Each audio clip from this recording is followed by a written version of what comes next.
Om Swastiastu. Assalamualaikum warahmatullahi wabarakatuh. Namo Buddhaya, Shalom, salam sejahtera untuk kita semua. Pada video kali ini, saya akan memaparkan tentang 1.4K Aksi Nyata Modul 1.4, yaitu tentang budaya positif. Perkenalkan, fasilitator saya adalah Bapak Iketot Wirte. Dan pengajar praktik saya adalah Niwayan Listiawati, dan saya sendiri adalah CGP Angkatan 10 Kabupaten Gianyar, Ninyoman Sri Astini. Tujuan pembelajaran khusus. CGP dapat menyampaikan pembelajaran dari penerapan konsep inti dari modul budaya positif serta pemahaman mereka mengenai konsep-konsep inti dalam modul budaya positif. Latar belakang. Sekolah merupakan tempat memberikan pengajaran, mengelola, serta mendidik para murid dengan bimbingan yang diberikan oleh para pendidik atau guru. Untuk itu, para pendidik harus mampu menciptakan rasa aman, nyaman, dan memberikan kemerdekaan bagi murid.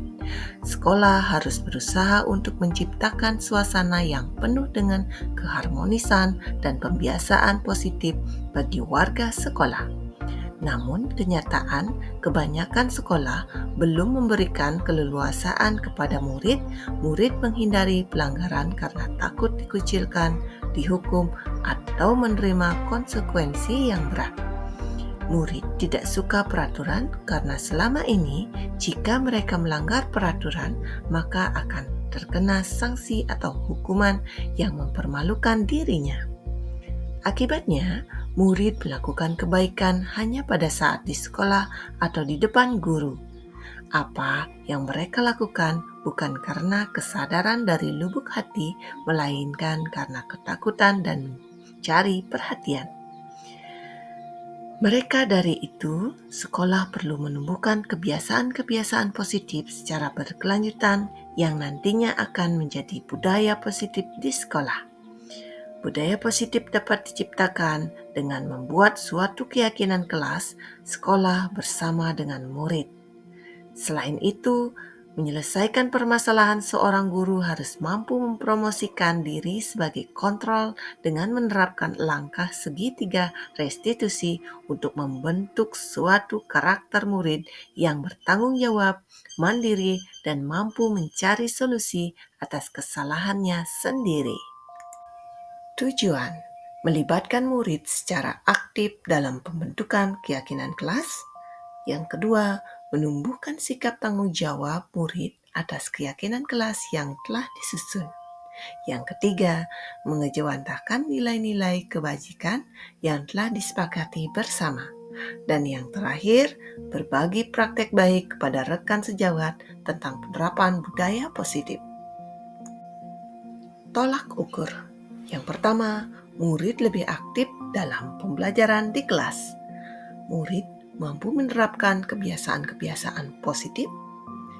Terbentuknya keyakinan kelas melalui kegiatan kesepakatan kelas yang dilakukan wali kelas dan murid. Murid mampu menerapkan dan menjalankan keyakinan kelas yang telah disepakati. Guru menerapkan langkah segitiga restitusi ketika murid melakukan tindakan yang menyimpang dari keyakinan kelas. Dan yang terakhir, mampu berkolaborasi dengan warga sekolah dalam membangun budaya positif. Lini masa tindakan yang akan dilakukan. Yang pertama, menghadap kepala sekolah untuk menjelaskan pentingnya penanaman budaya positif dan keyakinan kelas di sekolah serta meminta izin untuk melakukan diseminasi bersama rekan guru. Yang kedua, mengumpulkan rekan guru untuk mengadakan diseminasi pemahaman budaya positif. Yang ketiga, guru bersama murid membentuk keyakinan kelas. Yang keempat, memantau, merefleksi, dan mengevaluasi keyakinan kelas yang telah dibuat. Yang kelima, keyakinan kelas yang telah disepakati selanjutnya dipasang di dinding kelas. Yang keenam, melaksanakan pembiasaan positif dengan keyakinan kelas. Yang ketujuh, menerapkan segitiga restitusi ketika murid melakukan perilaku yang menyimpang. Dukungan yang dibutuhkan. Yang pertama, seluruh warga sekolah, baik itu kepala sekolah, dewan guru, orang tua murid, berkolaborasi dalam menumbuhkan serta membiasakan budaya positif di sekolah. Yang kedua, guru sebagai tauladan bagi murid dalam menanamkan budaya positif. Yang ketiga, semua warga sekolah berkomitmen untuk menerapkan budaya positif secara berkelanjutan di sekolah. Yang keempat, serta ketersediaannya sarana prasarana di sekolah yang memadai. Menghadap kepala sekolah untuk menjelaskan pentingnya penanaman budaya positif dan keyakinan kelas di sekolah, serta meminta izin untuk melakukan diseminasi bersama rekan guru. Dan berikut adalah kegiatan diseminasi di sekolah mengenai pemahaman dan pengalaman budaya positif.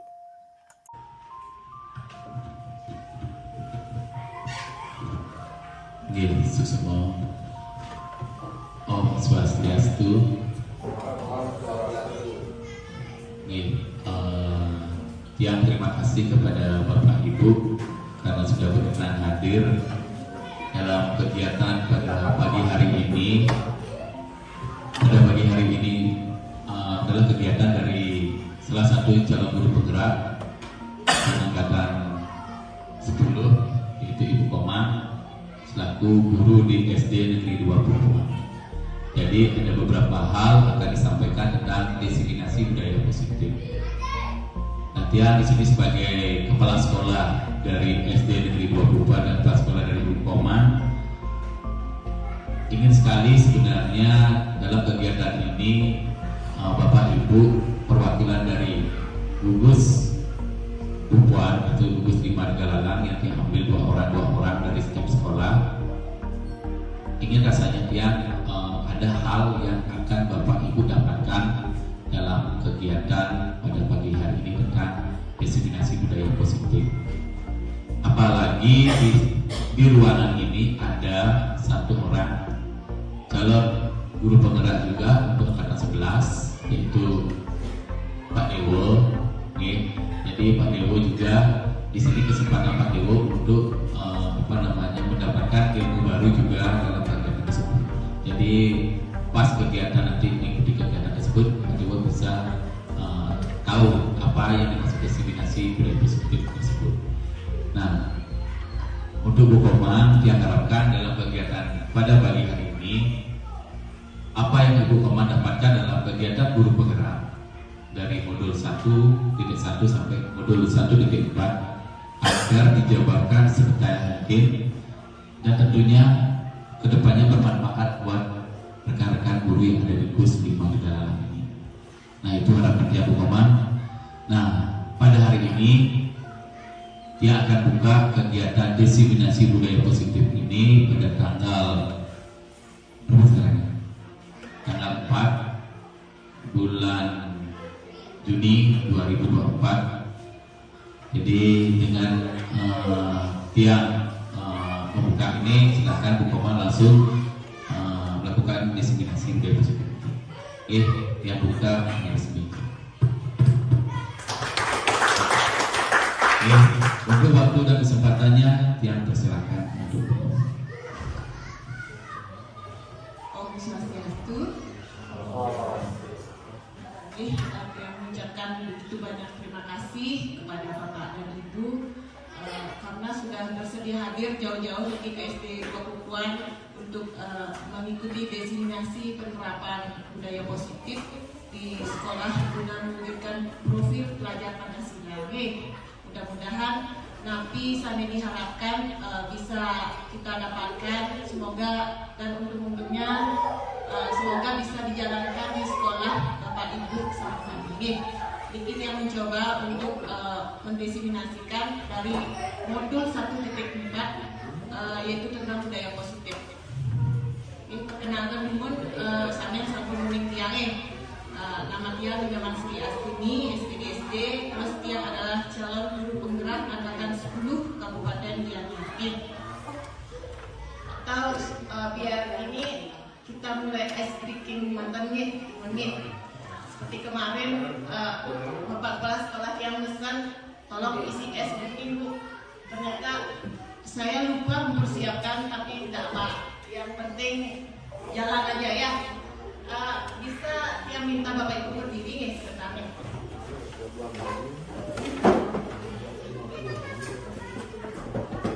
Bapak Ibu, ice breaking-nya cukup sederhana. Apabila yang katakan tik seperti itu, Bapak Ibu cukup tepuk tangan satu kali. Ya, tik itu tepuk tangan satu kali. Taruh ini Pak. Terus apabila yang bilang bum, Bapak Ibu cukup hentak kaki satu kali. Nih, bisa ya? Bisa. Kalau bumnya 2 kali, berarti hentak kakinya 2 kali. Kalau tiknya 2 kali, berarti tepuk tangannya 1 kali. Nih, paham Bapak Ibu? Paham. Bisa kita mulai nih. Nih. Tik. Bum. Tik. Bum. Bum. Bapak ini konsentrasi nih. Bum. Bum. Tik. Tik. Tik. Tik. Bum. Tik. Tik. Bum. Tik. Tik. Bum. Tik. Bum. Tik. Bum.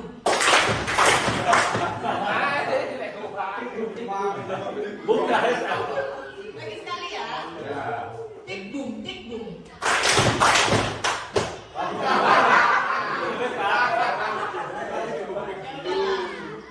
Terima kasih Bapak Ibu, silakan duduk kembali. Terima kasih.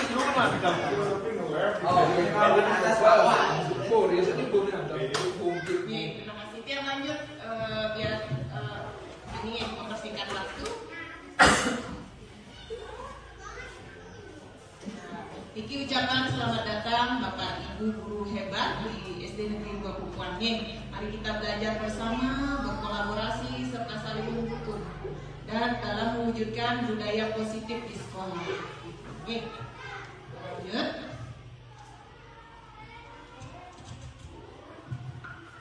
Di dalam budaya positif ini, Titian akan memaparkan yaitu napi mantan bagian-bagiannya. Yang pertama yaitu perubahan paradigma belajar. Di sini didasarkan atas adanya perubahan paradigma belajar.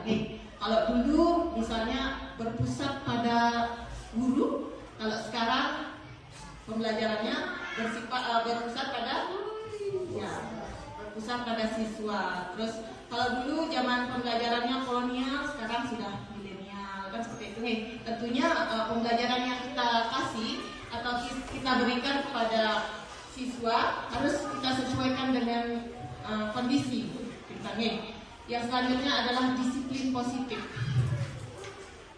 Terus ada motivasi perilaku manusia, kebutuhan dasar manusia, 5 posisi kontrol dalam restitusi, keyakinan perilaku, dan yang terakhir adalah segitiga restitusi. Mungkin Bapak Ibu ada yang sudah pernah membaca tentang literatur seperti ini. Nanti kita bersama-sama kolaborasi, saling berdiskusi. Yang lanjutkan makan.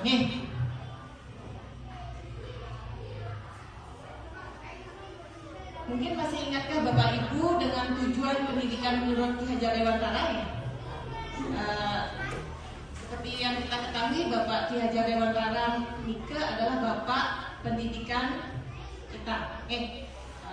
Di mana hari lahirnya beliau diperingati sebagai Hari Pendidikan Nasional.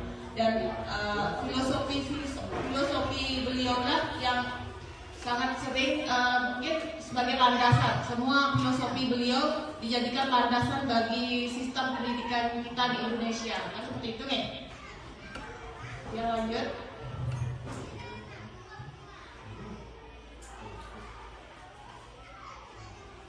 Nah, perubahan paradigma belajar. Ki Hajar Dewantara menyatakan bahwa tujuan pendidikan ialah menuntun segala kodrat yang dimiliki oleh anak untuk mencapai keselamatan dan kebahagiaan yang setinggi-tingginya, baik sebagai manusia ataupun sebagai anggota masyarakat. Menuntut di sini ditekankan adalah kata menuntut, tidak boleh menuntut seperti itu. Terkadang kita sering menuntut siswa, kamu harus seperti ini. Ternyata dalam filosofi Ki Hajar Dewantara ini kita tidak diperkenankan seperti itu. Kita hendaknya menuntun, mengarahkan, dan memberi bimbingan. Kan kita nih seperti apa yang sudah beliau utarakan dalam semboyannya, ing ngarso suntolodo, ing madio ngamungkarso, dan yang terakhir adalah Duluri Handayani. Kalau ibarat kata Ki Hajar Dewantara menyarankan seorang guru Nike sebagai ibarat petani. Kita tidak boleh atau tidak bisa mengubah tanaman jeruk menjadi tanaman jagung, tetapi kita hanya bisa memupuk tanaman jeruk Nike, memupuk, memberi air, dan memeliharanya biar tumbuh menjadi pohon jeruk yang berbuah yang berkualitas baik seperti itu. Mungkin seperti itu maksudnya yang bisa yang tangkap dalam modul 1.4. Terus nanti 3 faktor yang menentukan dari perubahan paradigma belajar ini, yaitu murid, sekolah, dan guru. Nah, murid itu yang tumbuh dalam kodrat alam dan kodrat zaman. Kodrat alam di sini maksudnya adalah kondisi dari alam, kondisi dari diri siswa, kondisi dari lingkungan sekolah seperti itu. Terus ke zaman. Bagaimana maksudnya dari kita harus menentukan atau menyesuaikan pendidikan sesuai dengan kodrat zaman. Kita harus menyesuaikan dengan zaman yang kita lakoni saat ini. Tentunya pendidikan zaman kolonial tidak bisa kita terapkan di zaman milenial seperti sekarang. Ini masjid kok ya.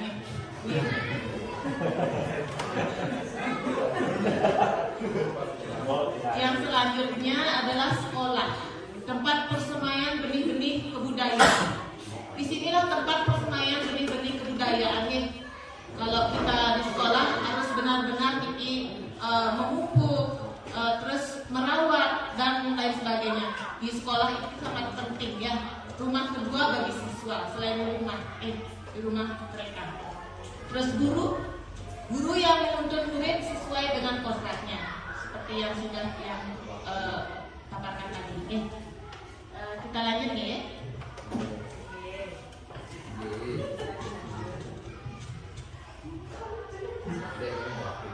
Perubahan paradigma belajar. Sebuah budaya akan terbentuk dan semakin kuat ketika semua warga sekolah, khususnya murid, melakukan pembiasaan-pembiasaan yang positif.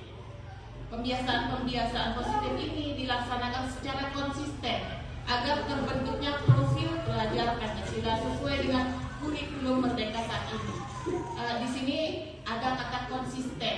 Terkadang tiang terutama di sekolah ada suatu program atau ada suatu gebrakan, biasanya agak sedikit anget-anget payayan katanya.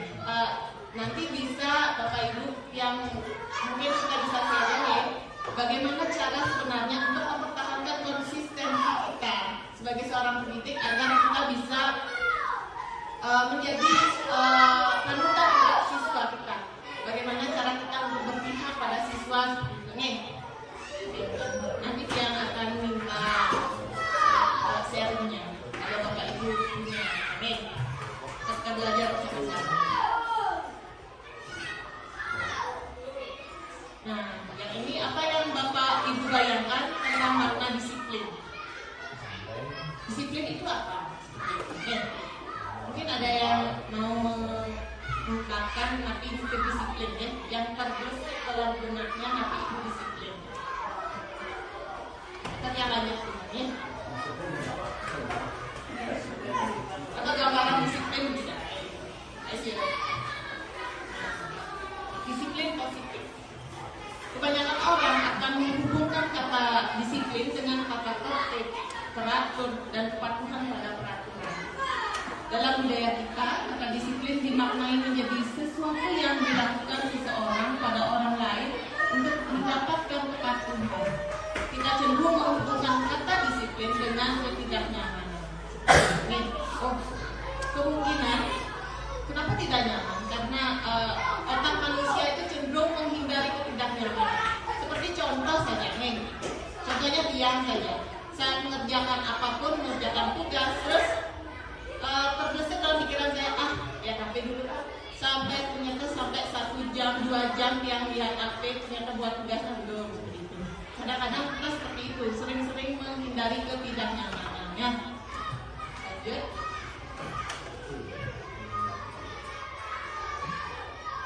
Jadi tugas kita adalah menciptakan suasana agar murid-murid memiliki disiplin diri sehingga mereka bisa berperilaku sesuai dengan nilai-nilai kebajikan.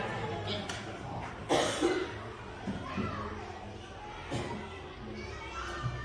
Mari kita tanyakan ke diri kita sendiri bagaimana kita berperilaku, mengapa kita melakukan segala sesuatu, apakah kita melakukan sesuatu karena adanya dorongan dari lingkungan atau ada dorongan yang lain.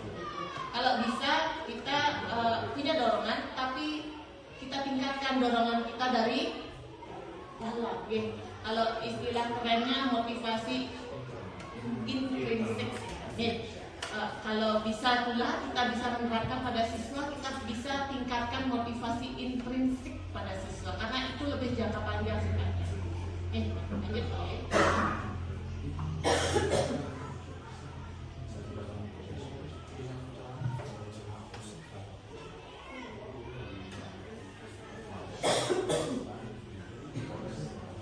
Ya Bapak Ibu bisa sambil minum, sambil ajaran juga ala kadarnya nih. Coba dengan langkah.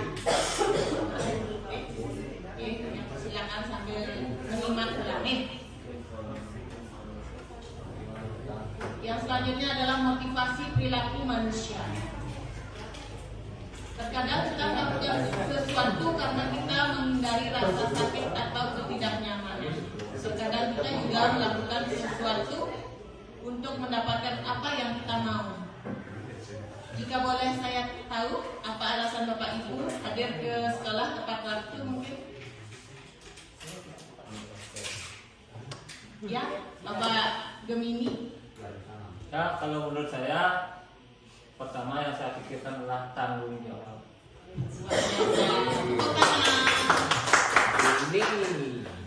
Mungkin Bapak Ibu yang lain?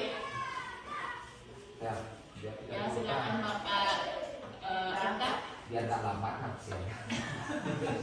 Jujur sekali Bapak ingin.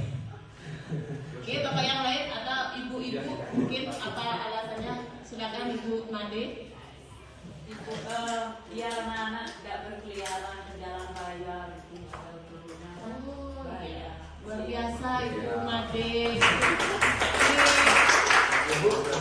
Pasti ada kata tanggung jawab. Benar-benar berpihak pada siswa mungkin ya. Sudah menerapkan filosofi diajarkan oleh Bapak. Lanjut ya. Nah, motivasi perilaku manusia. Apakah karena takut ditegur oleh atasan? Salah satunya. Menghindari ketidaknyamanan atau hukuman motif ini kalau kita takut ditegur sama kepala sekolah, ternyata itu adalah motivasi eksternal. Kita melakukan segala sesuatu agar tidak dimarahi oleh lingkungan, gitu ya, seperti itu, eksternal. Terus apakah ingin mendapat pujian? Itu tergolong juga motivasi eksternal. Nah, jangan yang coklat Niki agak menyeramkan ini yang benarnya. Terus yang selanjutnya, apakah ingin menghargai diri sendiri dan menjadi teladan bagi murid-murid? Menghargai nilai-nilai kebajikan diri sendiri itu tergolong motivasi yang tinggi yang harapkan kita semua bisa meningkatkan. Ingin motivasi yang dapat. Lanjut ya.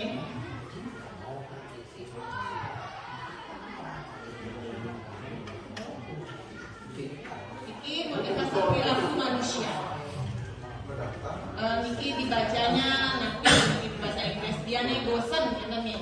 Dia negosen dalam bukunya Restructuring School Discipline menyatakan ada 3 motivasi perilaku manusia. Yang pertama, untuk menghindari ketidaknyamanan atau hukuman. Jika tergolong motivasi nabi, Bapak Ibu. Yang pertama,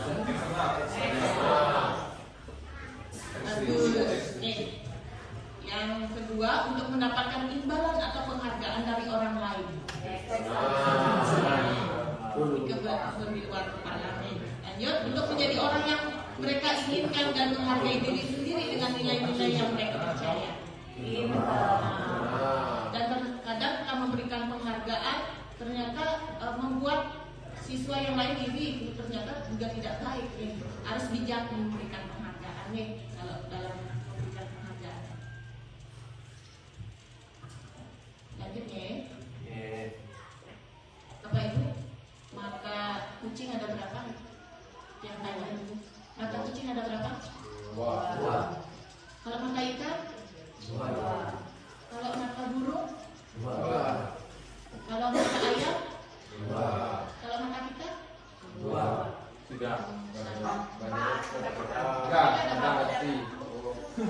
Mata sapi 7.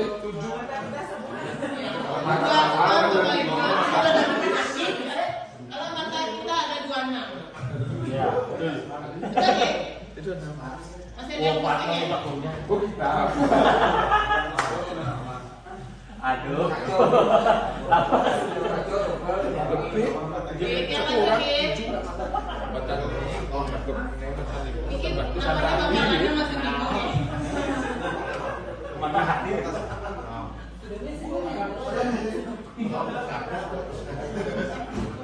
Oke, lanjut. Nanti yang batas Bapak di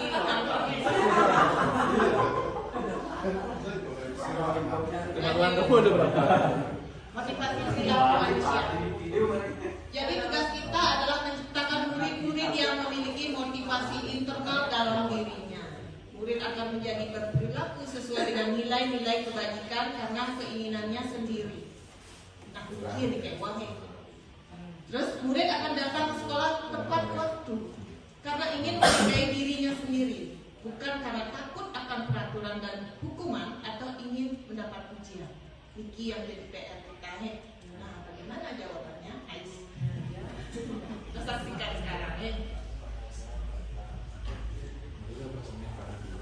Motivasi perilaku manusia. Lalu bagaimana jika murid datang ke sekolah tidak tepat waktu? Apakah kita beri hukuman, kita beri konsekuensi, atau kita berikan restitusi?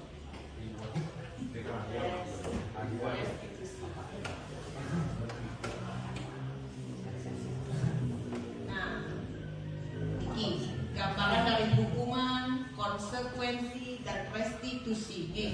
Kalau hukuman, sesuatu yang menyakitkan harus terjadi, biasanya akan menyakitkan hati siswa. Karena kalau kita dihukum, yang pernah dihukum waktu SD nih, ini tuh kuping dia karena tidak hafal dengan perkalian yang Bapak dulu lakukan pada saat itu. Mungkin saya juga tidak menyalahkan guru zaman itu karena masih terpengaruh dengan kolonialisme, kekerasan pada saat itu. Sampai di rumah Bapak Ibu, hati saya terus sakit. Nah, apa yang bakal sakit? Ternyata hukuman yang tadi paginya saya dapatkan sakit luar biasa. Seperti itulah anak-anak ya. Sama seperti kita berarti kita bercermin pada diri kita. Terus disiplin konsekuensi, sesuatu yang harus terjadi. Misalnya saja nanti contoh ya, Bapak Juli, nanti kalau kamu murta, kamu maju ya. Oh ya kan sepakat kita ya, contoh gitu. Terus nanti murta Pak Julinya, oh tadi kesepakatannya apa? Udah kamu bicara dengan aku ya. Itu konsekuensi atas dasar persetujuan. Terus kalau restitusi merupakan pilihan. Nah, nanti kita akan bahas secara mendalam tentang restitusi ini. Yang selanjutnya tidak nyaman. Kalau hukuman itu tidak nyaman untuk murid, anak untuk jangka panjang itu tidak nyaman. Biasanya anak-anak lebih dendam pada kita. Gurunya awas anak yang bilang gitu. apalagi jangan diancam. Terkadang kita sebagai seorang guru juga manusia, karena tidak lepas kontrol, kendali kita tidak bisa kita kendalikan. Bisa-bisa kita berkata kasar atau bahkan sampai main tangan. Kalau main tangan jangan sampai tentang teorinya. Selanjutnya, kalau konsekuensi tidak nyaman untuk murid atau anak untuk jangka waktu pendek. Kalau restitusi menguatkan untuk murid anak dalam jangka waktu yang panjang. Terus kalau hukuman, korban mendapatkan keadilan. Terus yang konsekuensi korban bisa diabaikan. Kalau restitusi, korban mendapat ganti. Oh, saya mendapat ganti dari apa yang sudah dia lakukan pada saya. Bagaimana caranya? Nanti kita akan bahas ya. Terus murid di hukuman, murid atau anak akan tersakiti. Hati yang tersakiti Bapak Ibu, seperti film saja begini. Terus konsekuensi, murid atau anak dibuat tidak nyaman. Yang restitusi, murid atau anak mendapatkan penguatan. Terus selanjutnya, perilaku pasif agresif meningkat itu dalam hukuman. Kalau konsekuensi, penguatan hanya bertahan dalam jangka waktu pendek. Kalau restitusi, masalahnya terpecahkan. Selanjutnya, sistem tidak akan berjalan bila murid tidak takut. Kalau konsekuensi, memerlukan monitoring dan supervisi terus-menerus dari guru. Yang restitusi, murid belajar bertanggung jawab untuk perilakunya. Hukuman berlaku hanya pada sebuah restitusi, tidak berlanjut pada kehidupan nyata. Yang konsekuensi, membantu penerapan mengikuti peraturan dalam masyarakat. Yang restitusi, fokus pada pemecahan masalah dalam jangka waktu yang panjang. Kalau hukuman, peraturan adalah kamu harus seperti ini. Contoh, kalau hukuman kita sampai melakukan hukuman fisik. Kalau ibarat kata kamu nggak buat PR, kamu nyusut WC, itu tergolong hukuman. Karena tidak berdasarkan kesepakatan yang kita lakukan. Kalau beda, kalau konsekuensi sudah adanya kesepakatan. Mungkin bisa yang lanjutnya Bapak Ibu. Nanti kita akan bahas tentang restitusi ini seperti apa sih caranya. Mungkin butuh proses untuk kita melakukan restitusi ini. Tidak serta-merta harus benar-benar perfect gitu. Ya kan? Harus bertahap lagi gitu sedikit. Lanjut. Nah, ini bagian dari penjabaran sama seperti tadi. Kalau hukuman, murid atau anak belajar menyembunyikan kesalahan. Anak biasanya karena takut dihukum, biasanya tidak, nggak jujur dia biasanya. Karena takut dihukum. Konsekuensi, murid anak belajar taat peraturan.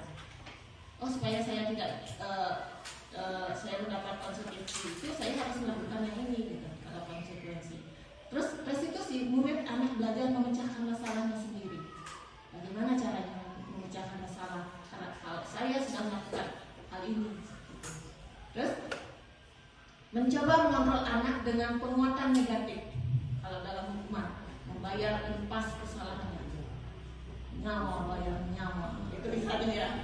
Terus mencoba mengontrol anak dengan penguatan positif. Kalau restitusi, konsekuensi ini, yang restitusi, anak paham bahwa dirinya sendiri yang pegang kendali kontrol. Saya yang memegang kendali kontrol, berarti saya harus bagaimana?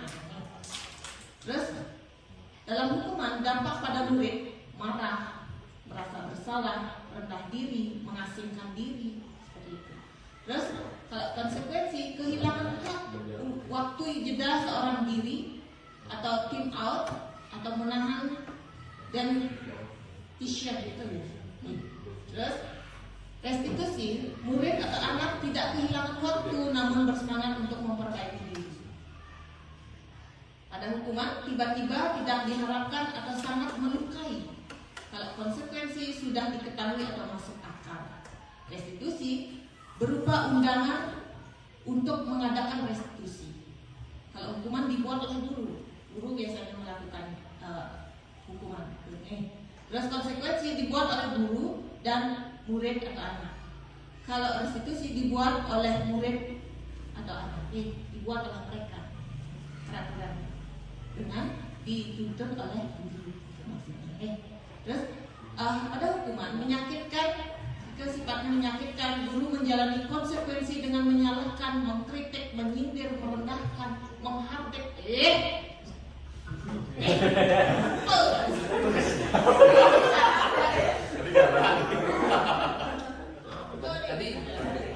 Konsekuensi membantu guru menyatakan peraturan, melakukan peringatan dan menerapkan konsekuensi. Selanjutnya, yang restitusi menguatkan guru, menyebutkan keyakinan kelas, membimbing rangka acuan berpikir restitusi murid.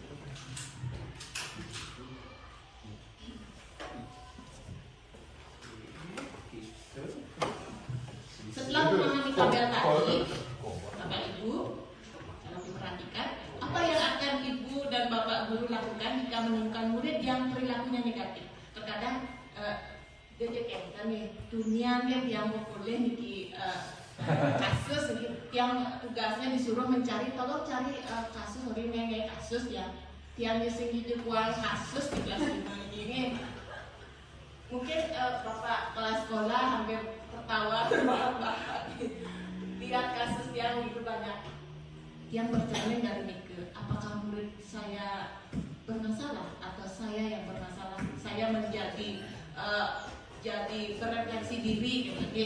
Mari kita berefleksi diri. Jika kita sudah berefleksi diri terhadap napi yang sudah ada, pelajaran napi yang sudah kita terapkan, kita mungkin bisa memperbaiki hukumnya. Selanjutnya, nah ini tugas perbedaan hukuman dan konsekuensi. Kalau bisa Ibu Bapak tebak begini, mencatat 100 kali di dalam buku kalimat, saya tidak akan terlambat lagi karena terlambat ke sekolah. Mika 100 kali, Mika tergolong napi. Hukuman? Yakin? Nanti kita lihat tujuh jawabannya. Lanjut. Lari mengelilingi lapangan basket 2 kali karena terlambat hadir di sekolah. Itu hukumannya. Terus murid diminta untuk push up 15 kali karena tidak menggunakan masker. Hukumannya. Menggantikan kertas tugas teman yang telah dicoret-coret. Terus membersihkan tumpahan air di meja tulis karena tersenggol pada saat belajar.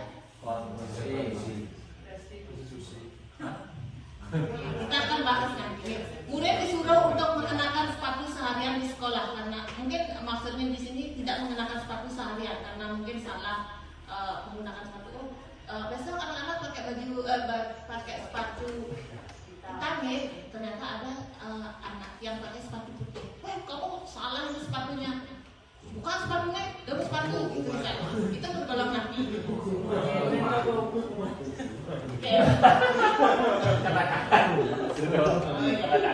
Terus lari mengelilingi lapangan basket 2 kali karena terlambat 10 menit. Sudah pasti hukuman. Ya. Kita lihat jawabannya. Nah, mungkin ada yang perlu dibahas ini.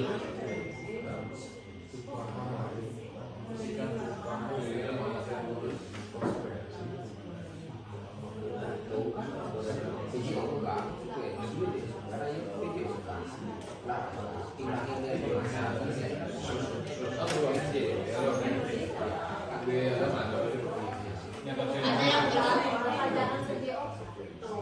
video kan? Oh, jadi dia ketawa jawabnya tuh. Saya karena video kan, video bukannya video kan. mungkin ada yang perlu dibahas ini, bisa ditanyakan. Saya rasa tidak. Cukup ya? Cukup. Cukup. Lanjut ya. Pak Dewo silakan. Sebenarnya agak Lanjut. tentang membersihkan tumpahan air di meja tulis karena tersenggol pada saat jam pelajaran. Nika kan konsekuensi ditulis ya.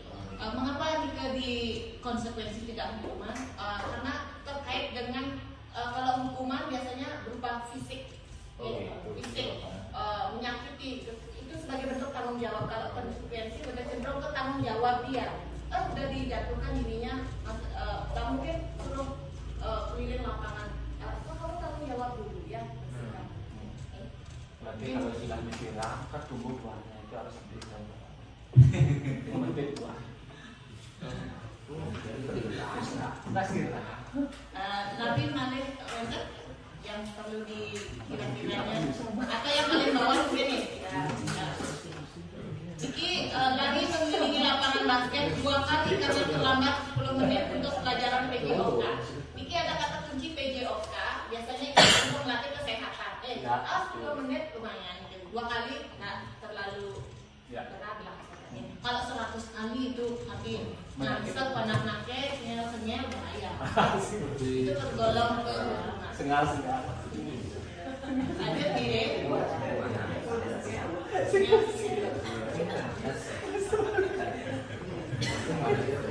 Lanjutnya Bapak ini, pemberian hukuman akan membentuk identitas gagal pada murid. Untuk membentuk identitas sukses pada murid, kita bisa melakukan konsekuensi atau restitusi. Kalau waktunya, kalau misalnya bagaimana kita menerapkan konsekuensi pada saat bagaimana kita menerapkan restitusi tergantung kedalaman dari masalah itu, atau berat masalahnya jadi restitusi yang kalau sekedar menyenggol, maaf bu, tak sengaja bu, oh ya itu cukup konsekuensi. Oh ya dan apa-apa kamu bersihkan dulu. Lanjut nih. Restitusi adalah proses menciptakan kondisi bagi murid untuk memperbaiki kesalahan mereka, sehingga mereka bisa kembali pada kelompok mereka dengan karakter yang lebih kuat. Lanjut. Iki ada 9 ciri-ciri restitusi. Yang pertama, bukan untuk menebus kesalahan, namun untuk belajar dari kesalahan. Terkadang kita harus belajar dari kesalahan. Kita membelajarkan siswa untuk belajar dari kesalahan, bukan menebus. Oh, ini kamu harus. Oh iya. Bu, boleh tanya terkait siap. dengan yang tadi, apa namanya yang tadi? Restitusi. Kalau diibaratkan dengan kegiatan murid yang terencana misalnya, itu termasuk apa? Misalnya ada duduk berdua, mereka yuk pukul batu. Itu termasuk kegiatan yang direncanakan. Berarti dia itu termasuk akan mendapat kegiatan apa yang disebut restitusi atau apa? Konsekuensinya kan Ya. kalau sudah mukul bambu. Ya, misalnya pas sudah dalam kelas dia mukul bangku berdua. Kalau logika saya itu kan perencanaan, diajak si temannya. Oh. Nah, itu misalnya apa itu termasuk? Bagus sekali pertanyaannya. Mudah-mudahan yang bisa jawab ini. Kalau tidak nanti yang entah sama bapak kelas lain. Tadi dikatakan bahwa ada yang jam. Itu ya. Terus kita punya sebuah kesepakatan di kelas. Biasanya apa kesepakatan kita? Menjaga ketertiban dan kedamaian kelas itu misalnya ya. Kira-kira Nika sudah dilanggar nggak sama anak-anak? Sudah? Nah, Nika kan sudah dilanggar, berarti kita bisa menerapkan tapi gitu. Tergantung kalau sampai ribut sekali, sampai ada yang menangis, sampai membuat kasus atau kegaduhan bisa anggap saja saat kita mengajar ya. Kan ada gitu ya, ada anak-anak yang benar-benar yang menggambar, gede-gede gambarannya, sangat merusak konsentrasi. Itu bisa kita kita tangani dengan cara restitusi. Kalau kis-kis game ya kita konsekuensi lah. Ingat ya kesepakatan kita apa? Mungkin seperti itu. Mungkin bisa ditambahkan oleh bapak kepala sekolah. Nah, lanjut ya. Semua. Lanjut.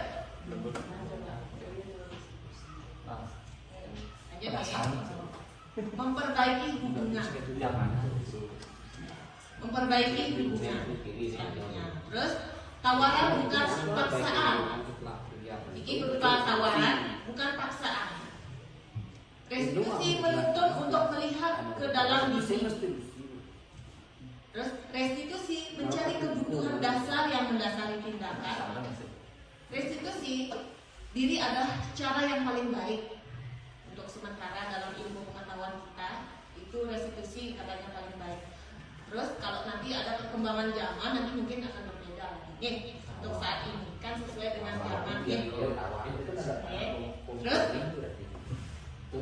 mulai adanya penasaran yang bagus nih. Terus kepo daripada tidak ada. Terus lanjut, restitusi fokus pada karakter bukan tindakan. Restitusi fokus pada solusi.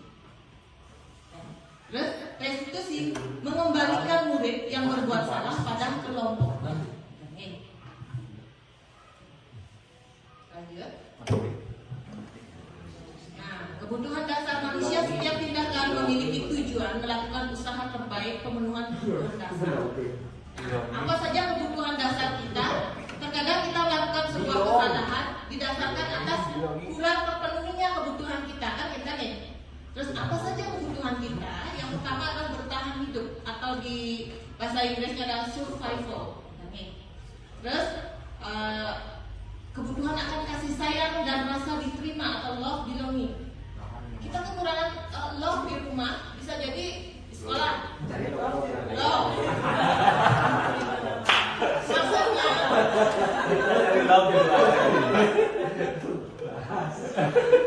ya, kasih sayang ya. Misalnya anak-anak maksudnya biar presentasi deh ini. Terus kebebasan atau freedom. Terkadang anak-anak di rumahnya dikekang, nggak bebas. Maka di sekolah pengen dia mau mengekspresikan kebebasan, kerepotan kayaknya. Lanjut kesenangan atau fun. Mungkin jarang kalau anak-anak tuh tidak senang. Saya kurang senang kalau di rumah tuh terus uyun, terus teman kok di rumah mungkin di sekolah cari kesenangan biar terpenuhi kebutuhan hidupnya. Terus penguasaan atau power.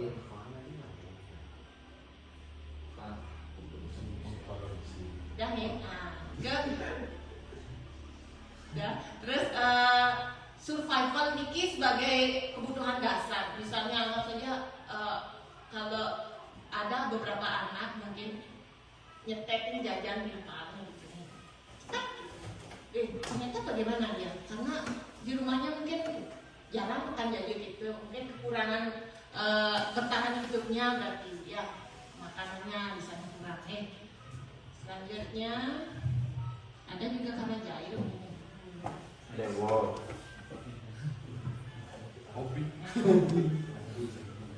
Terus kebutuhan dasar manusia.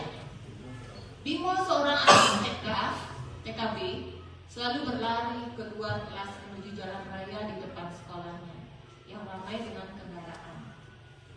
Tingkahnya membuat guru Bu Ani bingung dan seringkali lari mengejarnya.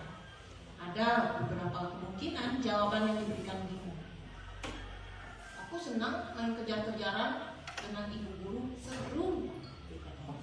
Terus kira-kira dia gimana ini? Dia kekurangan napi nih dalam kebutuhan. Kata dia seperti itu. Aku senang main kejar-kejaran dengan ibu guru, seru soalnya.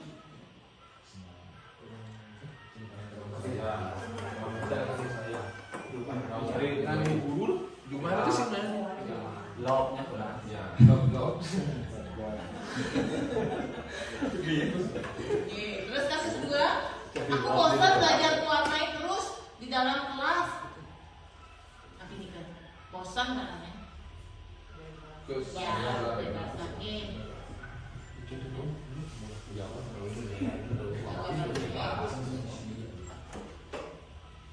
Itu kesenangan, itu kebebasan. isi condring tapi meleset nih condring gitu. Yang penting gak baik Pak. Sudah ya jelas nih.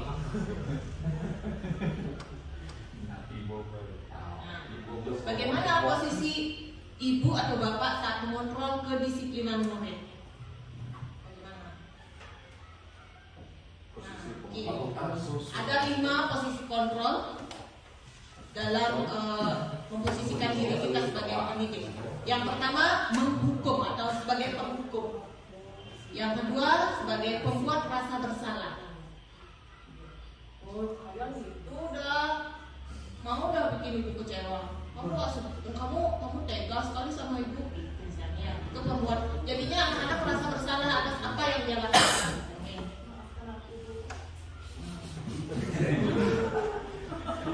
Terus kalau teman, nah ini ada posisi sebagai teman. Ada juga posisi sebagai pemantau. Yang terakhir sebagai manajer.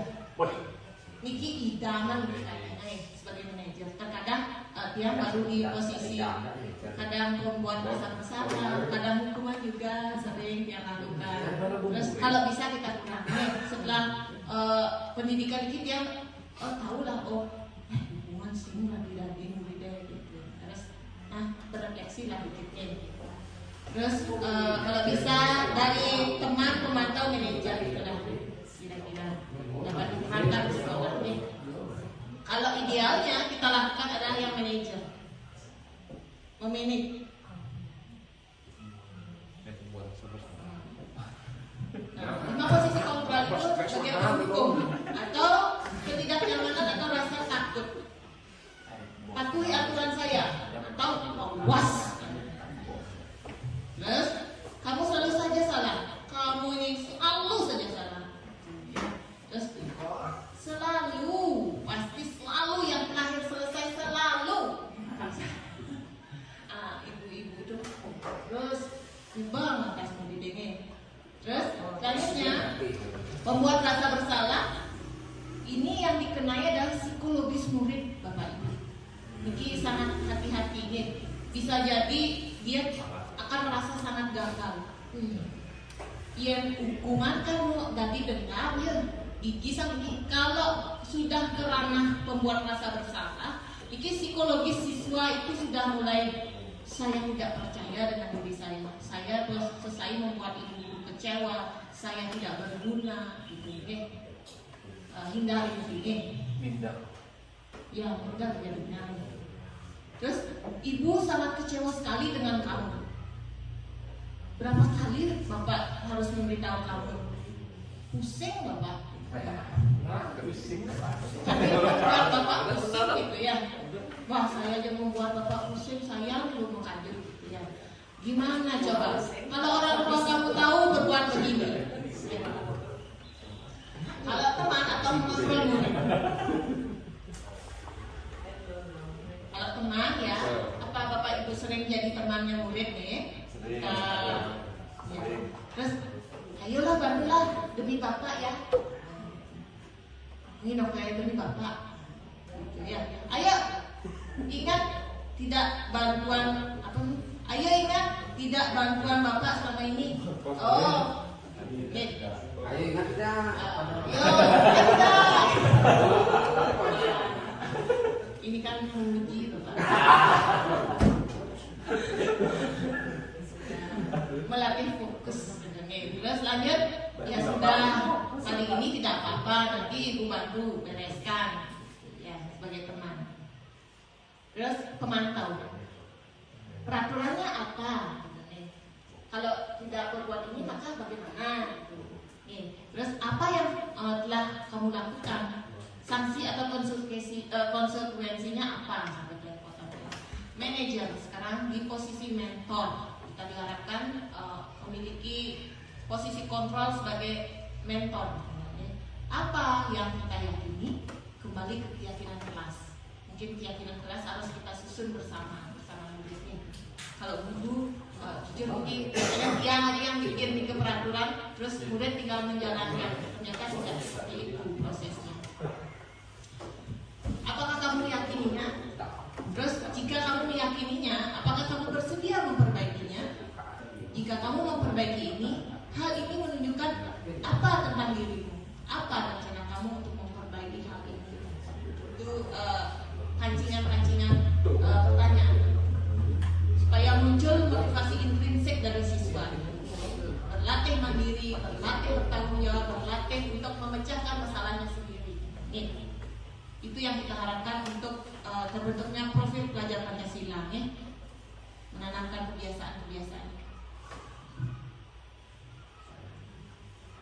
Nah, 5 posisi kontrol. Ini refleksi kita sudah terserap dengan baik, tapi kita coba jinakin.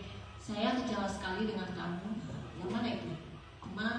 Membuat orang merasa bersalah atau memantau atau menghukum? Membuat orang merasa bersalah. Luar biasa.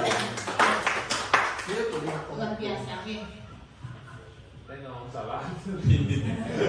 Kalau salah mungkin salah terpeng. Ngerti? Lanjut.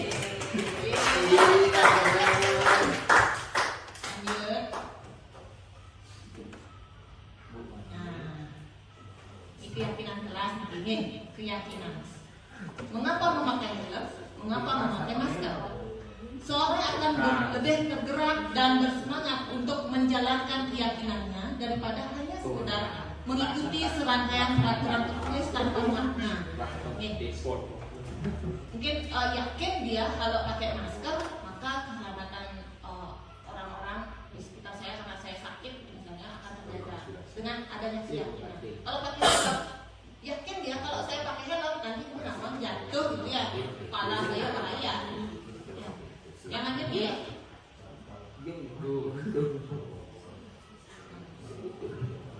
Keyakinan kelas. Murid-murid pun demikian.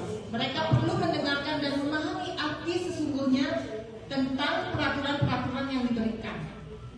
Apa nilai-nilai kebajikan yang dibalik peraturan tersebut? Apa tujuan utamanya? Dan menjadi tidak tertarik atau takut sehingga hanya sekedar mengikuti serangkaian peraturan-peraturan yang mengatur mereka tanpa memahami tujuan mulianya. Terus salah satu kegiatan yang bisa kita lakukan agar murid tergerak dan bersemangat untuk menjalankan keyakinannya adalah dengan membuat keyakinan kelas. Kira-kira Bapak Ibu sudah membuat keyakinan kelas yang untuk kelas ini? Sudah ya?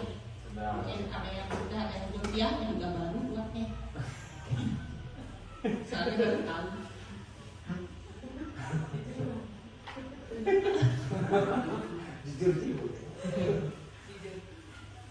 Setelah pembuatan ini, belajar begini, terus baru maksudnya 1-2 tahun.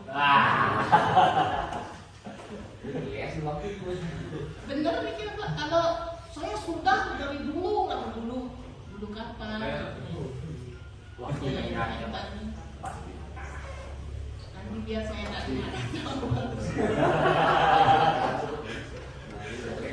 Terus lanjut keyakinan kelas.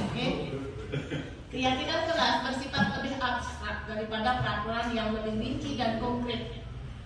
Keyakinan kelas berupa pernyataan-pernyataan universal. Pernyataan keyakinan kelas senantiasa dibuat dalam bentuk positif. Keyakinan kelas hendaknya tidak terlalu banyak sehingga mudah diingat dan dipahami oleh semua warga kelas. Jadi berdompa, sedikit-sedikit saja. Yang penting mudah diingat oleh peserta didik.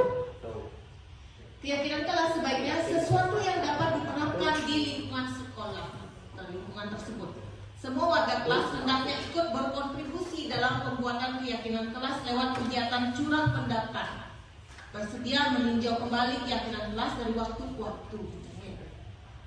Kita berdasarkan kesepakatannya. Anak-anak maunya gimana? Dibuat olehmu dengan arahan kita.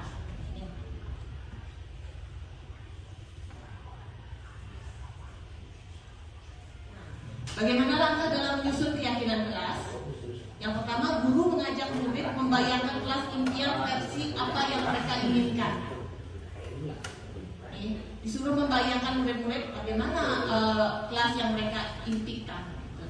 Kalau dalam kelas ini. Terus guru mempersilahkan murid melakukan curang pendapat tentang peraturan yang disepakati di kelas.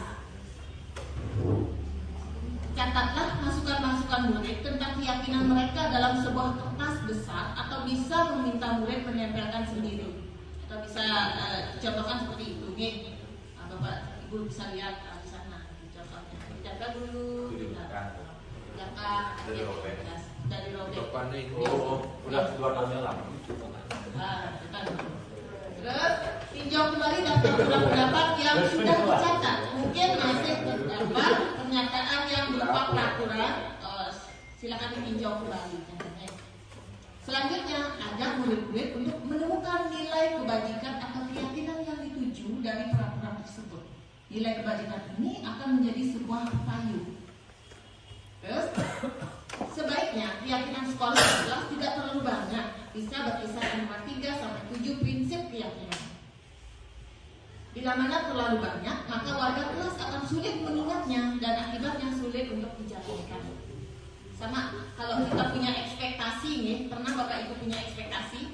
Biasanya kalau ekspektasinya terlalu banyak, maka kita males buatnya. Nih, kita dikit-dikit aja. Lama-lama jadi. Setelah selesai, mintalah murid menandatangani keyakinan tersebut bersama-sama sebagai bukti mereka menyetujui apa yang telah mereka yakini. Pajanglah keyakinan kelas tersebut di dalam kelas. Pilih bagian dinding yang mudah dilihat oleh semua murid. Bentarnya, lanjut.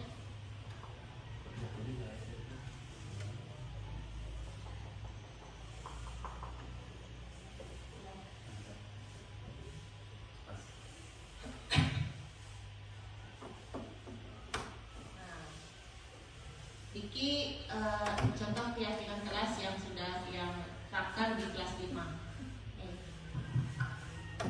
Mengamalkan ajaran agama untuk kebaikan bersama, menjadi teman yang baik dan menjadi satu sama lain, menjaga. Terus nomor 3, tertib saat belajar mengajar, seperti apa yang dikatakan tadi oleh Bapak Kumini tentang yang berpikirnya. Terus menjaga kebersihan diri sendiri, kelas dan lingkungan sekolah, saling menghargai dan mendukung satu sama lain. Nah, ini salah di nomor 7 langsung. Menata ruang kelas dengan gambar-gambar edukasi dan yang menarik. 1, 2, 3, 4, 5, 7.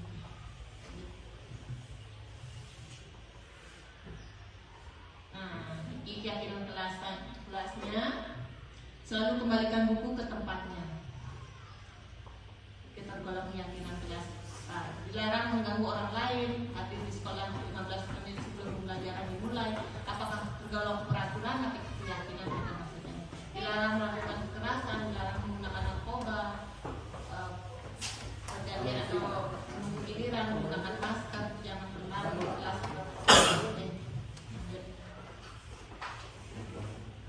Nah, itu apa yang dikembangkan sikapnya? Yang pertama, kembalikan buku ke tempatnya. Itu sikap yang dikembangkan adalah sikap tanggung jawab. Sekarang anak-anak didik saya sering, terutama di perpustakaan Bapak Ibu, sulit sekali mengatur anak-anak. Ternyata kadang-kadang ada anak-anak yang mengambil buku di rak A, kemudian mereka naruhnya di rak B, karena mungkin kurang pengawasan atau bagaimana. Yang bisa sharing sama Bapak Ibu yang punya pengalaman agar anak-anak lebih mempertahankan ini. Rak A, dilarang, dia tanggung jawab.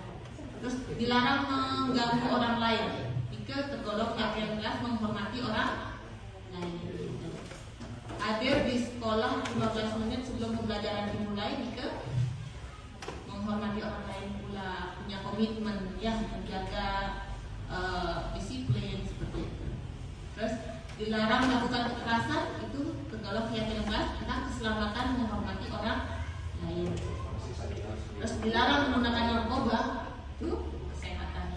SD kayaknya tidak dicontoh aja nih. Terus bergantian atau menunggu giliran, itu menghormati orang lain atau bersabar. Biasanya anak-anak yang sering tidak sabar, biasanya antre di kantin. Bapak Ibu, sulit sekali nih antre di kantin.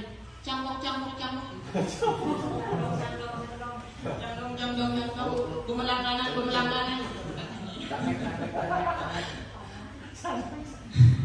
Sulit sekali nih. tapi tidak akan sulit apabila kita pahami ini. Terus menggunakan masker itu kesehatan dan keselamatan, berlari di kelas atau koridor itu keselamatan.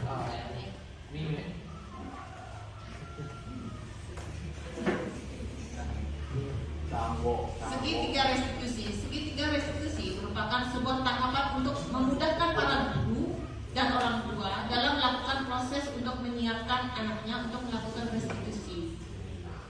Segitiga restitusi adalah suatu proses dialog yang dijalankan oleh guru atau orang tua agar dapat memastikan murid yang mandiri dan bertanggung jawab. Proses dialog digambarkan pada ketiga sisi pada segitiga restitusi.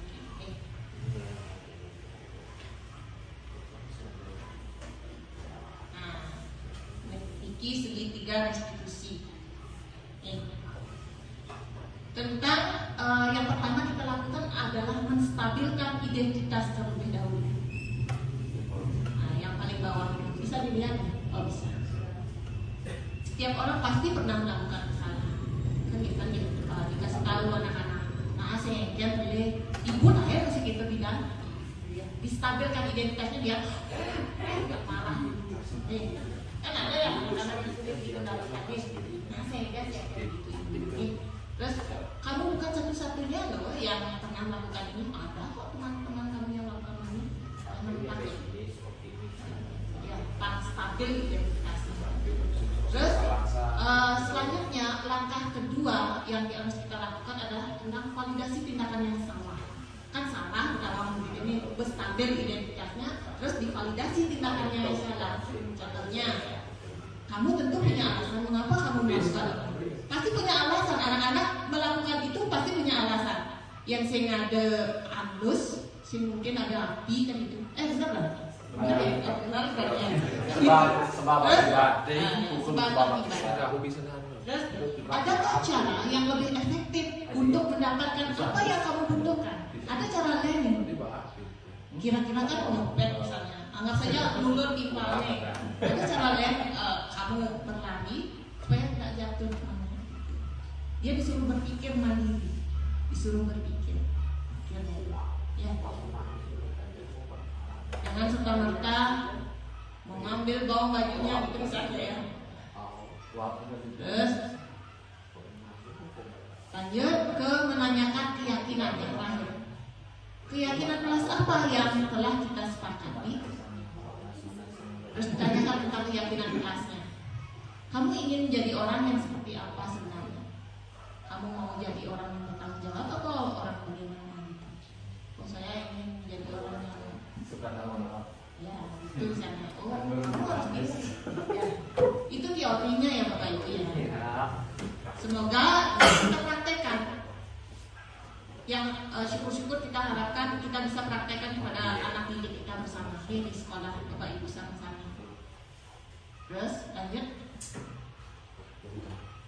Nah, ini saat menyusun keyakinan kelas bersama anak didik saya, okay? Ya, yang sepakat bahwa anak-anak kita bagaimana di kelas, okay? Bersama anak-anak. Okay? Buat keyakinan kelas, di proses pembuatan keyakinan kelas, yang foto di depan.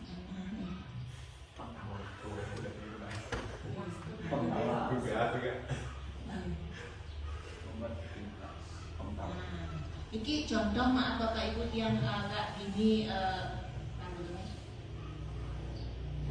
iki beberapa contoh tentang dokumentasi penerapan segitiga restitusi karena tugasnya niki agak dikebut kurang lebih boleh diam galah 3 jam niki naik.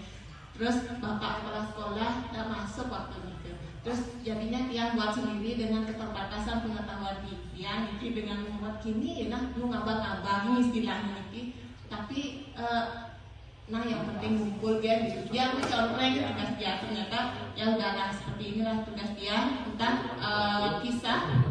Ini kasus nih. Seperti tadi kan yang disuruh cari 2 kasus. Terus ini yang temukan kasus. Berikut merupakan kasus seorang murid yang bernama Angga jatuh terluka karena didorong oleh temannya. Suka nama temannya nih. ibu, guru pun melakukan segitiga restitusi untuk menangani kasus di samping. Tampilkan videonya. Tampilkan. Oh, tampilkan ya. Seperti 19 cara penyampaian. 19 detik. Oh iya. Jadi mungkin seperti ini contohnya, tapi Tadi restitusinya itu. ya. Ibu koma. Ada di kita yang mau diuang, tapi yang ada. Soalnya tidak connect mungkin. Retributif yang Itu konsekuensi. Konsekuensi. Karena ada utama. Itu udah buku Ini akan membantu Tiani selama banyak sekali Bapak Ibu telah membantu Tiani.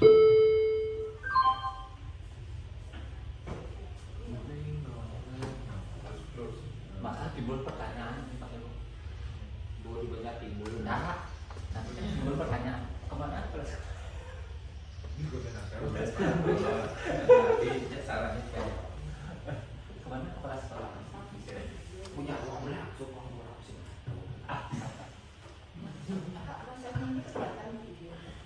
nggak masalah.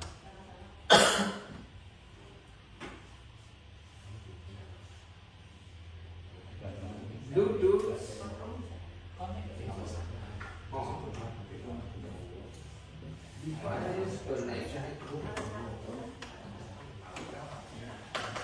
Oke, Bapak Ibu udah ada. Bapak Ibu silakan minum.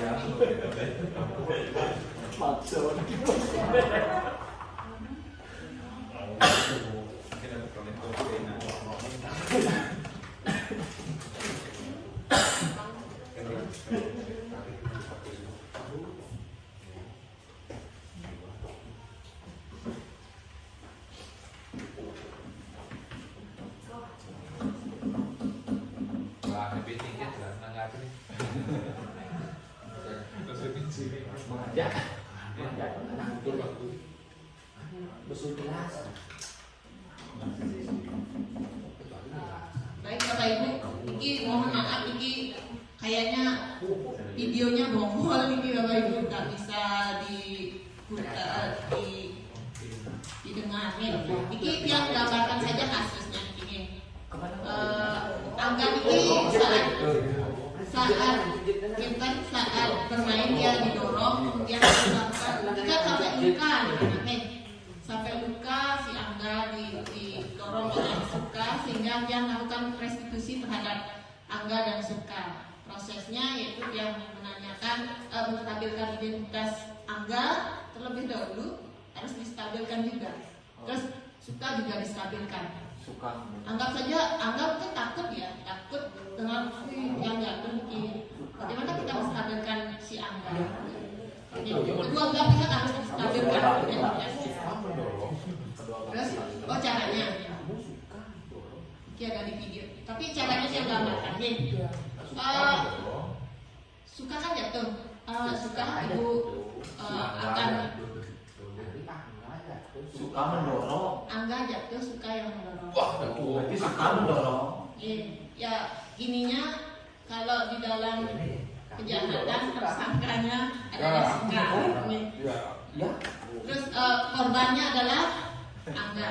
Angga distabilkan dengan cara ditenangkan dulu, ditenangkan. Ya apa-apa, kamu anak yang kuat. Terus kalau Suka Didorong. kenapa kamu bisa mendorong Angga?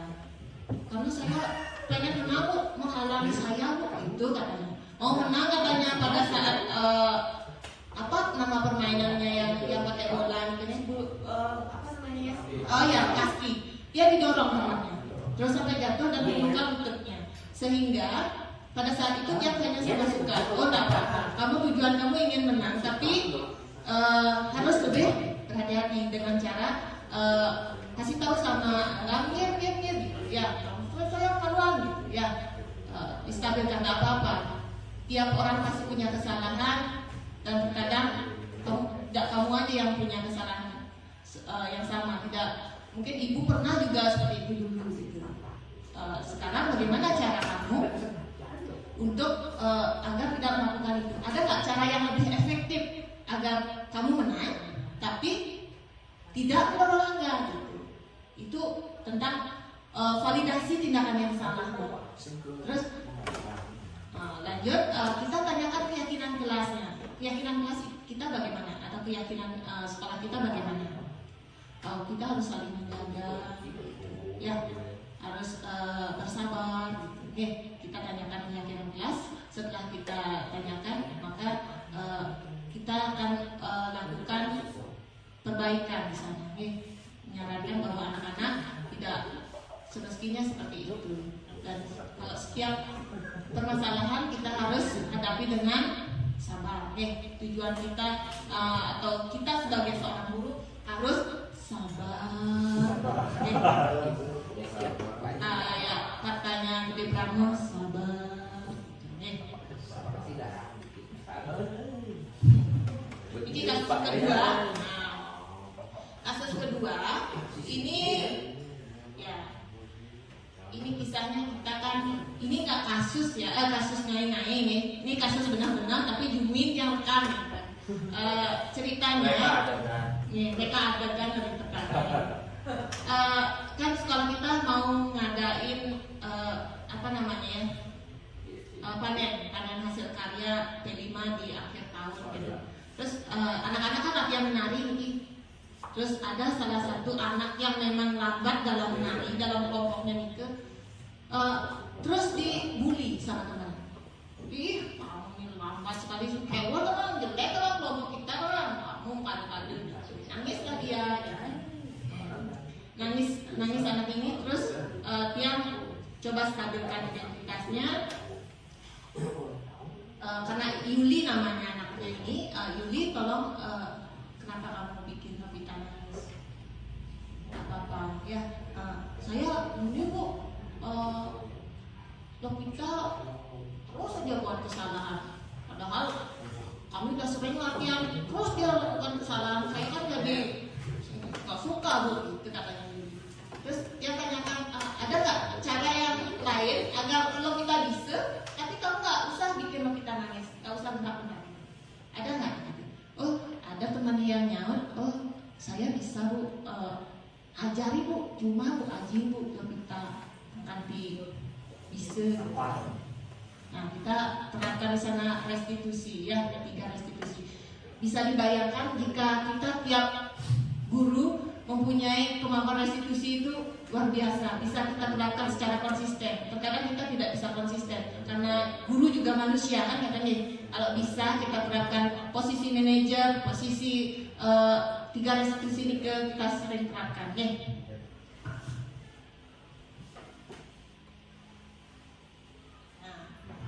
Apapun yang diperbuat seseorang itu hendaknya dapat bermanfaat bagi dirinya sendiri, bermanfaat bagi bangsanya, dan bermanfaat bagi manusia di dunia. Itu Ki Hajar Dewantara. Kata-katanya juga sepakat kan gini.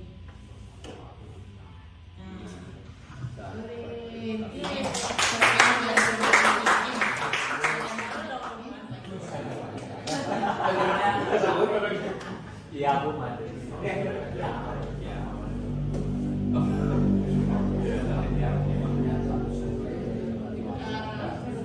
Demikianlah pemaparan yang tentang Tapi cukup. Oh, karena sudah studi.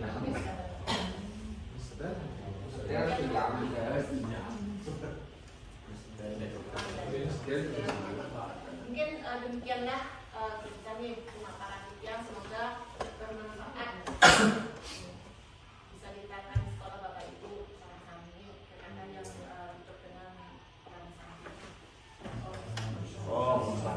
Santi. penguatannya akan dilanjutkan oleh Bapak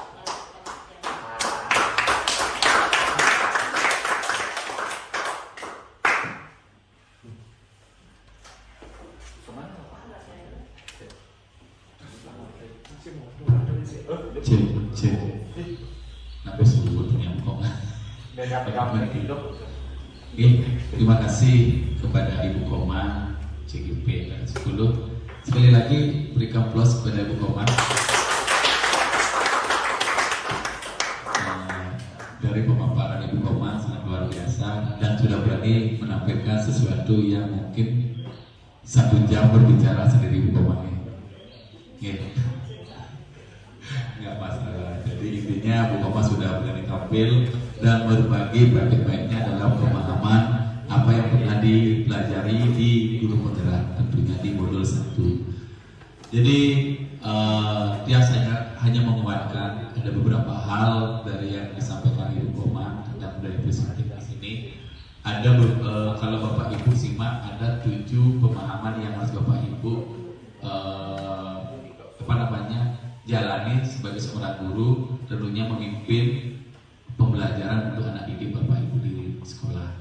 Jadi bukan kepala sekolah aja yang menjadi pemimpin, tapi Bapak Ibu juga sebagai pemimpin pembelajaran untuk anak ibu di dalam kelas. Jadi ada 7 kalau nggak salah itu, yaitu berubah paradigma belajar, yang mana Bapak Ibu diharapkan mampu merubah mindset Bapak Ibu untuk lebih menuntun anak Bapak Ibu di sekolah.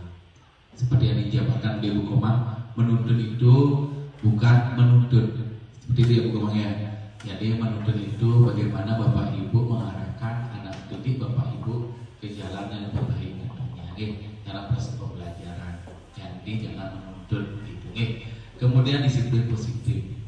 Seperti yang disampaikan Bu Komang tadi, ada beberapa hal yang Bapak Ibu harus ingat, yaitu kalau disiplin positif itu ada perbedaan. Yang dulunya kita menghukum, kemudian ada konsekuensi, ada juga yang terakhir apa lagi? Restitusi. Jadi itu ketiganya ada beberapa yang harus Bapak Ibu tekankan. Kalau menghukum, kalau di kurikulum sekarang atau pendidikan sekarang diharapkan Bapak Ibu tidak ada yang namanya memberikan hukuman kepada siswa. Nah terus konsekuensi, seperti yang dijabarkan Bu Komang, konsekuensi itu lebih kayak tindakan yang sudah disepakati. Kayak Pak Gemini tadi menyampaikan kalau ada yang ngedip bambu gitu, terus gimana? Termasuk yang mana? Dihukum konsekuensi atau kita menerapkan restitusi kayak gitu. Nah kembali ke jawaban tadi, kan ada keyakinan kelas. Kalau memang sudah ada keyakinan kelas, tentunya ada kesepakatan kan. Berarti jawabannya kita harus menerapkan konsekuensinya. Apa yang kesepakatan kelas kita buat. Jadi membuat kesepakatan kelas itu tidak asal membuat kesepakatan kelas. Jadi sepakat membuat gini, misalnya disiplin dalam kelas, tidak boleh ribut, kemudian tidak boleh buang sampah dan sebagainya. Tetapi Bapak Ibu harus ingat, dalam pembuatan kesepakatan kelas, keyakinan kelas itu harus ada timbal baliknya. Dia yang membuat, berarti dia yang harus menentukan apa yang harus dilakukan kalau dia melanggar. Misal kalau membuat sampah sembarangan, konsekuensi yang dibuat itu dari siswa juga, berarti dia harus bagaimana? Misalnya kalau membuat sampah sembarangan, berarti dia satu orang itu harus membersihkan dalam kelas, itu konsekuensinya dia. Berarti kesepakatan sudah disepakati bersama itu.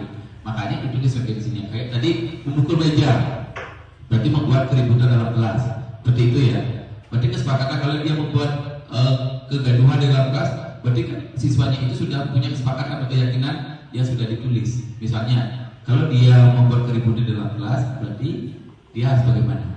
Dia yang membuat, bukan kita yang membuat. Kalau dulu membuat keyakinan kelas atau kesepakatan kelas itu kan kita yang sebagai seorang guru membuat aturan dalam kelas. Itu yang kita buat. Tetapi kembali sekarang, siswa yang membuat, siswa yang mengambil konsekuensinya. Berarti guru artinya tinggal bertindak sesuai dengan keyakinan yang sudah dibuat mereka. Ya itu jawabnya Pak Gemini. Kemudian tadi juga motivasi perilaku motivasi apa tadi ya? Motivasi perilaku manusia. Jadi itu juga disampaikan tadi. Kemudian ada kebutuhan dasar manusia. Sangat jelas sekali disampaikan oleh Bu Komang. Di situ ada 5 kebutuhan dasar manusia: bertahan hidup, kemudian kasih sayang, kebebasan, kesenangan, dan pemuasaan. Jadi itulah beberapa kebutuhan dasar. Kalau tidak terpenuhi semua kebutuhan dasar dari Bapak Ibu, tentunya pasti membuat benar ujung-ujungnya. Artinya kebutuhan dasar, anggap saja kebebasan aja Bapak Ibu diberikan di sekolah oleh kepala sekolah, tentunya Bapak Ibu pasti membuat yang namanya apa, melanggar aturan tersebut. Mungkin saja Bapak Ibu melakukan tindakan-tindakan yang mungkin tidak sesuai dengan aturan kita di dalam kegiatan di sekolah seperti itu. Kemudian tadi ada 5 posisi kontrol di Hukum Mangi. Jadi posisi kontrol itu ada 5: penghukum, pembuat rasa bersalah, teman, pemantau, dan manajer. Jadi disinilah Bapak Ibu guru harus memposisikan diri. Walaupun bukan menjadi kepala sekolah, tetap Bapak Ibu harus memposisikan diri menjadi manajer seperti yang disarankan Ibu Komang. Oke, seperti ini. Kemudian keyakinan kelas tadi disampaikan. Jadi Bapak Ibu ingat membuat keyakinan kelas itu sesuai dengan kesepakatan dari siswa Bapak Ibu. Yang terakhir adalah segitiga restitusi. Jadi segitiga restitusi ini diharapkan siswa itu lebih mencari dari belajar dari kesalahan yang itu Komangi. Jadi mereka yang memecahkan satu masalahnya itu, tapi kita sebagai guru harus memberikan arahan atau menuntut sehingga dia mengetahui apa yang mereka harus temui dan memecah masalah tersebut. Mungkin itu saja hukuman yang dia dapat ambil dari materi yang Komang sampaikan tadi. Mungkin dari teman-teman guru semuanya sedulur Bupan ini bisa diambil hikmahnya dalam materi pada pagi hari ini dalam waktu 1 jam ini. Nah, mudah-mudahan bermakna buat Bapak Ibu untuk diterapkan di sekolah. Ini Bapak Ibu, mungkin dari dia sekian aja dari referensinya yang dapatkan tadi. Ada yang ingin ditanyakan dari Bapak Ibu mungkin tentang bagaimana di sekolah biar bisa dijawab oleh Bu Komang? Ya, mungkin ada Bapak Ibu ingin bertanya, Pak, kalau seperti ini, Bu, seperti ini, mumpung ada Bu Komang di sini. Misalnya kayak gini, kayak tadi ada tentang 5 posisi kontrol. Bapak Ibu kalau tiap bertanya sekarang, Bapak Ibu berada di posisi kontrol yang mana? Teman ya. Kalau materi ini kalau dia nggak salah waktu kita ikut kegiatan ombal waktu ini sempat ditanyakan nggak? Sempat ya. Nah, kalau Bapak Ibu di posisi yang mana? Teman, apa penghukum, pembuat rasa bersalah, atau pemantau, atau manajer? Lebih sering ke teman. Ke teman ya. Tapi sering nggak buat salah. Kalau kita bercermin ya Bu Komang ya. Kalau sebenarnya guru itu kayak artis, ya kayak artis benar sebenarnya. Apa bahasa kalau di guru putra guru? Posisi guru itu bisa menjadi artis, bisa menjadi. Jadi guru itu kadang bisa menjadi penghukum pada waktu tertentu, benar nggak? Benar apa enggak? Masih pernah kamu hukum? Masih nggak? Ya, sebenarnya nggak boleh, tetapi apabila menghukum, kalau memang dasarnya memang keharusan, karena siswa itu mungkin terlalu kayak gimana, bisa, tetapi jangan sampai ke fisiknya. Seperti itu sebenarnya. Dan jangan menjatuhkan mentalnya dia. Intinya mentalnya rusak, berarti hidayah penyebabnya. Seperti itu maksudnya. Tetapi kebanyakan seorang guru itu harusnya sebenarnya ada di manajer, bukan kepala sekolah saja yang manajer, tetapi semua guru. Manajer itu seperti apa? Yang dilakukan Ibu Komang itu sebenarnya dalam video itu sudah manajer. Bukan menjadi sebagai teman lagi, karena sudah bisa mengambil suatu tindakan. Seperti itu. Mungkin dari yang seperti itu ada yang ingin bertanya, mumpung Bu Komang masih di sini. Pemerintah bertanya satu orang atau 2 orang. Bapak Ibu silakan, jika tidak bertanya bisa berefleksinya. Mungkin nanti mantul yang sudah pernah dilakukan, terus nanti yang sudah didapatkan tadi, berefleksi tentang tadi bisa.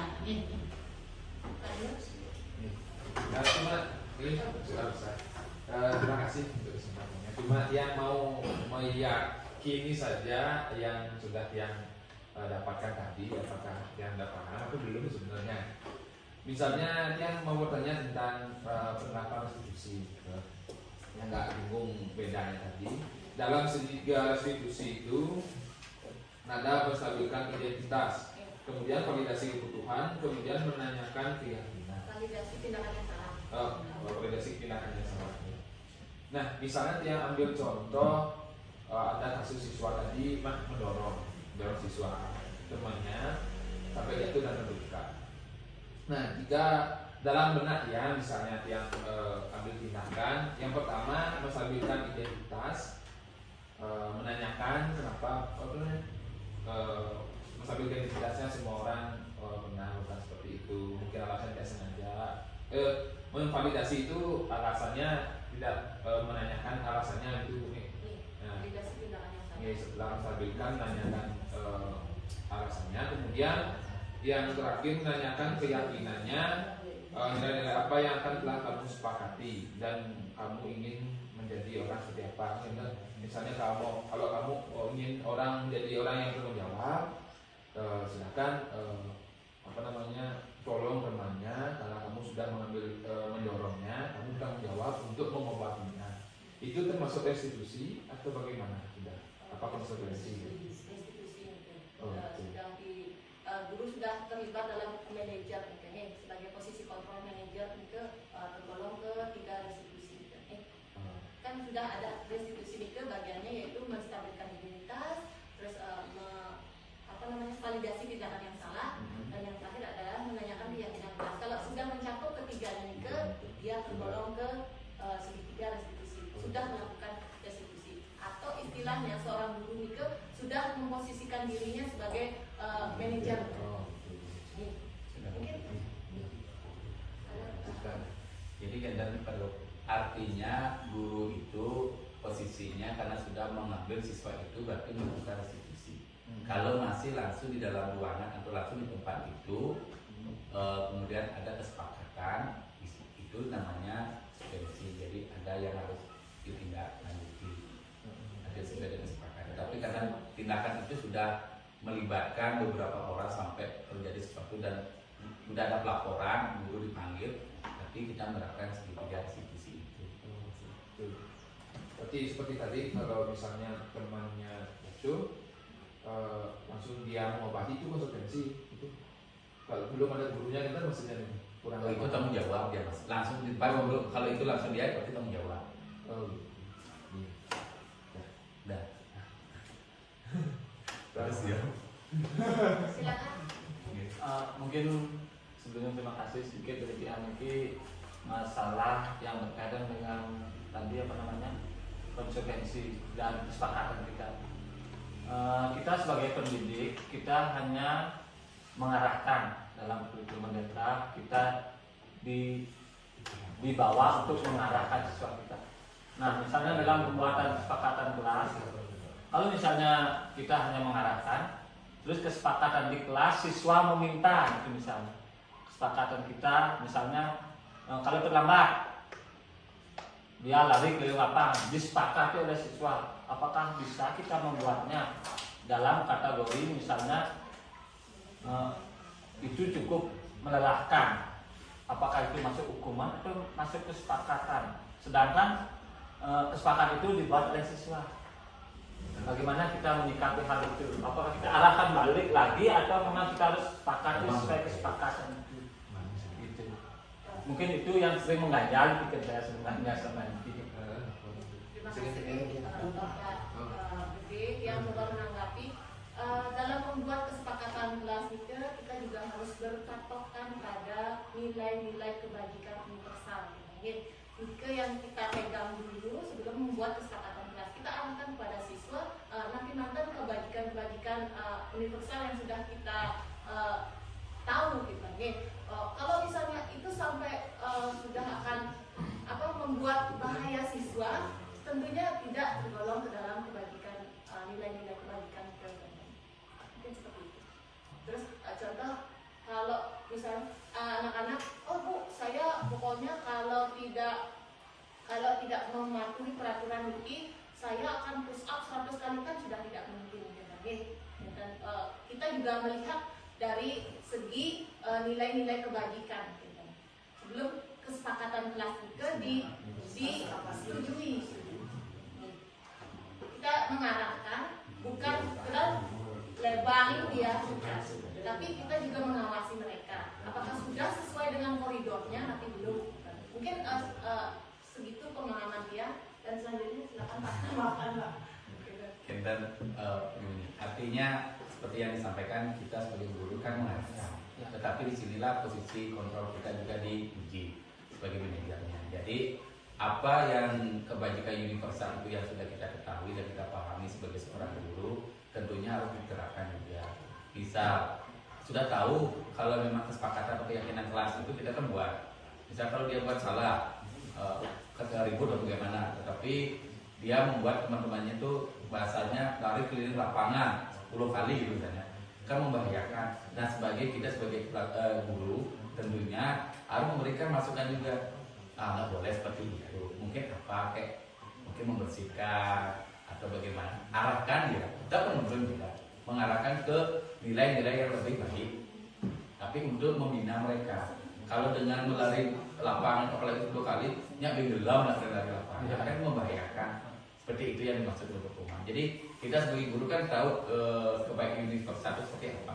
Itu yang kita gunakan juga sebagai pedoman untuk membuat keyakinan kelas. Jadi tidak asal membuat yang namanya keyakinan kelas itu sendiri. Jadi kita memang membiarkan anak-anak membuat keyakinan kelas. Kemudian konsekuensinya seperti apa yang diinginkan.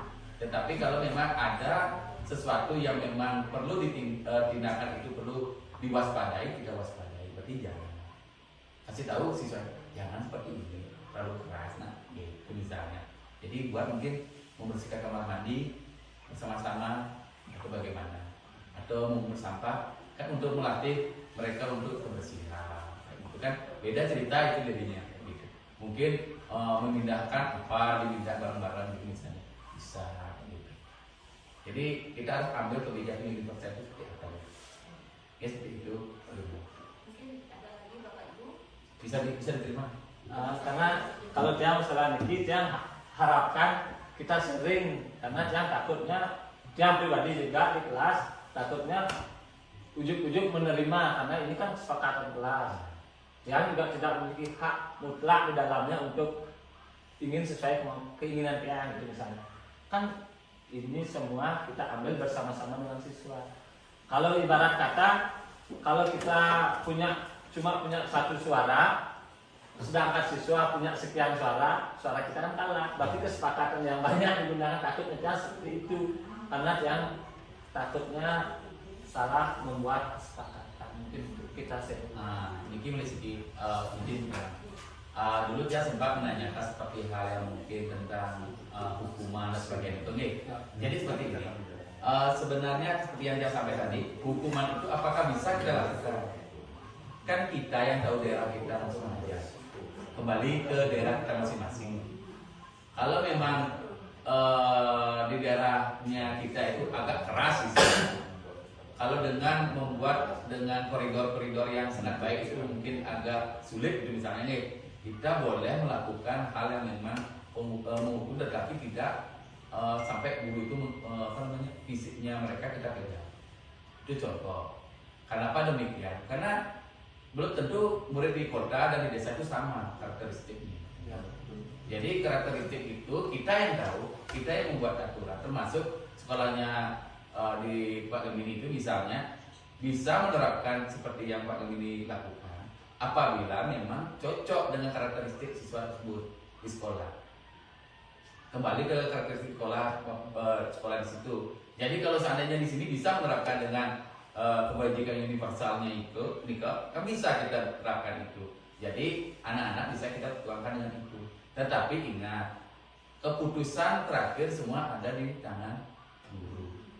Jadi tidak asal walaupun siswa yang membuat keyakinan kelas di dalam kelas dan kita menyetujui, berarti kita yang harus tentunya mengeksekusi terakhir.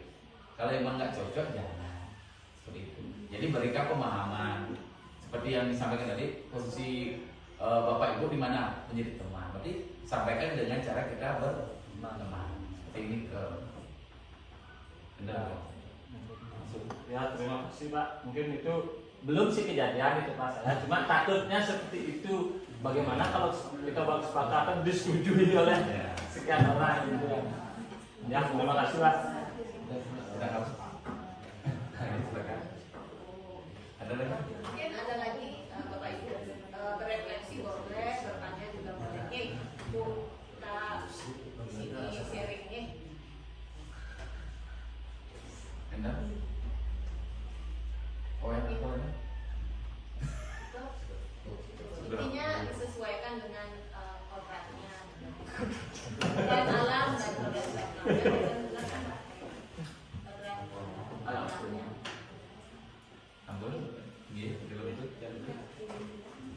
Bapak Ibu, terima kasih atas waktunya. Karena tidak ada lagi yang ingin disampaikan dan ditanyakan, untuk kegiatan diseminasi budaya positif yang dilaksanakan pada pagi hari ini yang akan tutup, karena tiang yang membuka tadi dan tiang pun akan menutup. Dan tiang terima kasih kepada Ibu Komang sudah berbagi baiknya tentang budaya positif, dan rekan-rekan guru semua yang ada di GUS Pupuan dari SD 1 sampai SD 4. Terima kasih atas waktunya sudah meluangkan waktu ke sini. Padahal dengan banyaknya kegiatan penilaian untuk siswa ya, rapot. Jadi yang terima kasih mewakili dari rekan-rekan guru di SD 24. Dan akhir kata yang tutup dengan Pramo Allah. Oke, sekian dan terima kasih.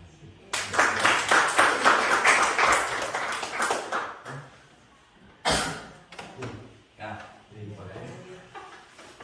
Bapak Ibu tunggu sebentar yang cek